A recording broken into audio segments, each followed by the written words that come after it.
नमस्कार। भाग्योदय विचार प्रवाह श्रृंखला के 147वें चरण में आपका हार्दिक अभिनंदन। आज रविवार 19 मार्च, हम लोग 150 की संख्या की ओर बढ़ रहे हैं। प्रसन्नता है, आप सबका सहयोग मिला, इसके लिए साधुवादी हूँ। आज का विषय लेता हूँ वित्तीय शुचिता का विस्तार, भ्रष्टाचार पर महाकाल की करारी चोट, देश बदलेगा दुनिया बदलेगी। मित्रों, एक दिन सब्जी वाले से एक महिला की कहा सुनी, हमने देखी सुनी। 2 रुपये किलो वह कुछ सब्जी का ज़्यादा मांग रहा था, ऐसा उस बहन का कहना था। बहन बोली, लूट मचा रखी है तुमने।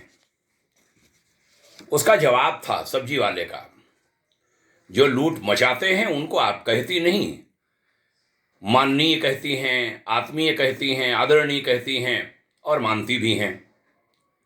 हम गरीब ही लुटेरे नजर आते हैं।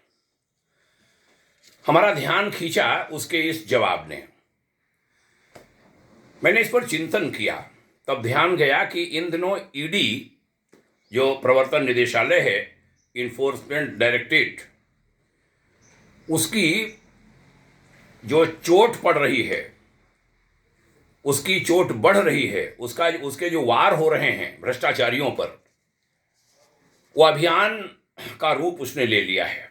लोगों को लगता है सरकार करा रही है। हमें हमारे गुरुदेव याद आते हैं, पूज्यवर आचार्य श्री राम जी शर्मा।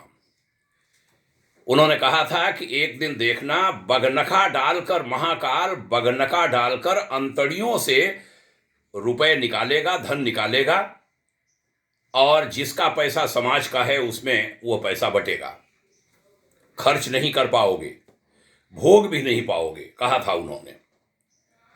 पिछले दशक या कहूं दशकों में हम सबने देखा, स्विस बैंक भरने वाले भी क्या खा पाए, उपयोग कर पाए? तो जवाब मिलता है नहीं।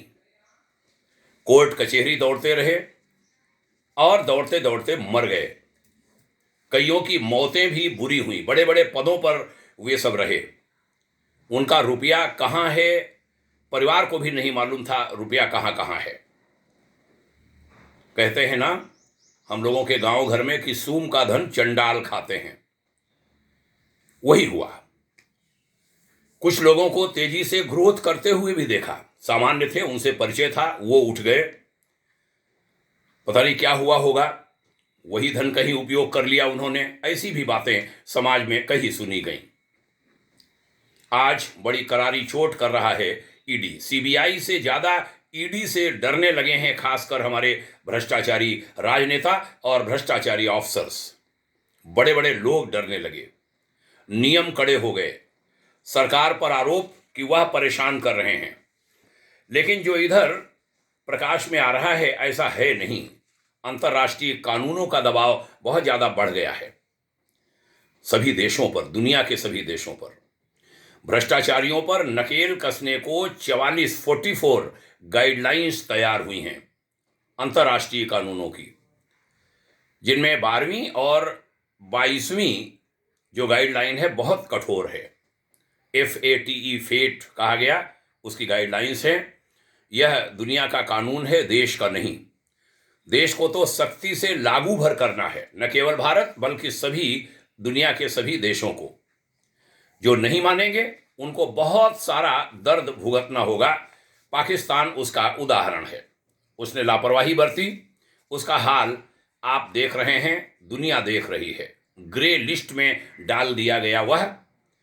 उसने अपने NGOs, आतंकी संगठनों, आर्मी ऑफिसर्स पर कंट्रोल नहीं कर पाया। यह धारणा बनी अंतर्राष्ट्रीय कानून और उनको बनाने वालों की। अब न्यायाधीश, हमारे जज साहबान भी उसमें शामिल कर दिए गए हैं, यह जानकारी मिली है और यह सुनकर देश को अच्छा लगा है। जांच में, निगरानी में जज भी अब अछूते नहीं रहेंगे।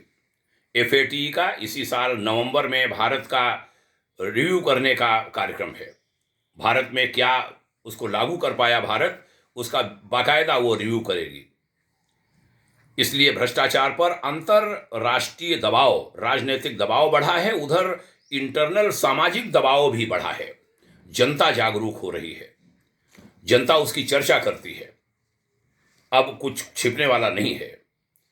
बेईमान लोग पैसा चाहे देशी बैंकों में रखें या विदेशी बैंकों में, कोई बच नहीं सकेगा। एक एक पैसे के हिसाब की बात हो रही है।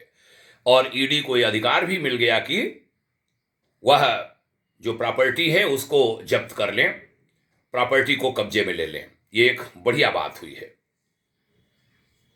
लोक सेवी संगठन, एनजीओज भी, वह भी घपला नहीं कर सकेंगे, वो भी पकड़े जाएंगे। धर्म जगत से जुड़े लोग, अन्य सामाजिक कार्यक्रम से जुड़े लोग, बहुत सारी उंगलियां उन पर उठती हैं।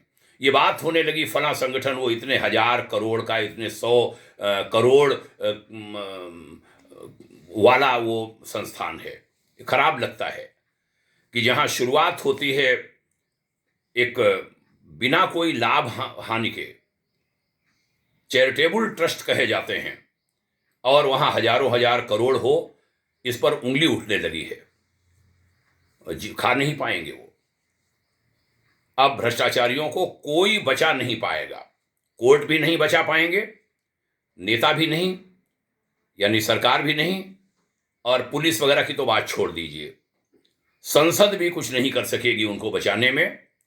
न वह कानून को हल्का कर सकेगी, न कानून को बदल सकेगी। यह स्थितियां हो गई। दरअसल धारणा यह बनी कि भ्रष्टाचार के पैसे से ही आतंकवाद पनपता है। माओवाद, नक्सलवाद, पंथवाद, ये सब पनपते फलते फूलते हैं भ्रष्टाचार के पैसे से, और पीड़ा देते हैं न केवल किसी देश बल्कि दुनिया के विभिन्न देशों को। कोई एक देश नहीं बल्कि पूरा विश्व संत्रास में है, परेशान है। इसलिए दवाई भी कड़वी लेनी पड़ेगी। ऑपरेशन भी संभव है कि ऑपरेशन भी हो। बिना ऑपरेशन के रोग दूर होगा नहीं। भ्रष्टाचारी मंत्रियों, नेताओं, अफसरों, व्यापारियों से संबंध बनाने वाले लोग, उसका जो प्रदर्शन करते मेरा फला से परिचय है, वे उनसे अपने संबंध छुपाते घूमेंगे। यह बात निकल कर आई है। सेखी बघारना बंद कर देंगे कि हमारे फला मुख्यमंत्री, फला मंत्री जी, फला से परिचय है।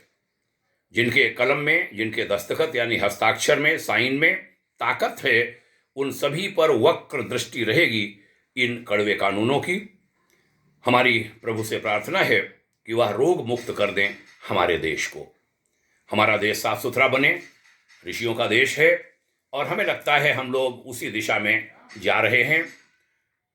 कहा गया विश्वगुरु बनेगा, विश्वगुरु ऐसे ही नहीं बनेगा। उसके लिए बहुत सारी जो सनातन की भीतर की ताकतें हैं, शक्तियां हैं, जो तत्व हैं, उन सबके साथ काम करना पड़ेगा। बहुत सारी कमियों को हमें दूर करना पड़ेगा। भाग्योदय फाउंडेशन इसी दिशा में प्रयत्नशील है और ऐसे विचारों को लोगों के बीच लाने का प्रयास करता है। आप इसमें सहभागी बनिए, ये विचार आपके माध्यम से भी लोगों को जाएं। आपको मालूम है कि रविवार का विषय हम कोई ज्वलंत मुद्दा लेते हैं। दैनिक वार्ता युग ऋषि विचार श्रृंखला के नाम से है, जिसमें आज 809वां दिन है। 800 के ऊपर हम लोग पहुंच चुके हैं। एक चरैवेति श्रृंखला भी आरंभ की है, जिसका आज 78वां दिन है। आइए इन सब का लाभ उठाएं। आपने सुना, इसके लिए बहुत धन्यवाद। आपके उज्जवल भविष्य की भाग्योदय सदाकांक्षा पुनः प्रणाम करता हूं। जय हिंद। ओम शांति।